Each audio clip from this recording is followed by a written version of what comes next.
what are some of the challenges that Zaytuna is seeking to address? And can you elaborate on those challenges? Yeah, that's a great question. So I think this question probably for the folks with the Buck Launch community, many of them are in working at startups. Many of them are founders. Zaytuna is a startup. It's a startup university, and so we're facing many of the same challenges that you all are probably facing in your ventures, right? I can say from my own startup experiences, we are resource constrained, right? We're a small team, but we're trying to be able to create and achieve an audacious goal of building a university that will last centuries, as many of the names that you sort of see here. So that in itself is a challenge, that we're resource constrained. We have a large goal that we're trying to be able to achieve. And we run into similar startup challenges, right? How do we stay focused?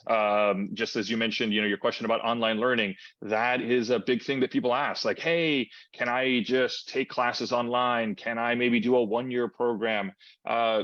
But for us, it's hard to be able to stay focused on this 4-year degree and this 2-year master's degree if we try to be able to do all those sorts of things. So focus is an important one. Resource is an important one. Funding is another important one, right? I mean, anybody that's run a startup and worked for a startup, funding is a challenge. So that's a lot of my job, is to try to be able to align the revenue and the funding that we would need to be able to support the growth that we want. And so that's an important challenge for us, is how do we grow and grow in a sustainable manner that we can be able to achieve the tasks that we want. If you take a look at any of these universities, they actually, like, I believe Harvard started with about 9 or 12 students in 300 years ago when it started.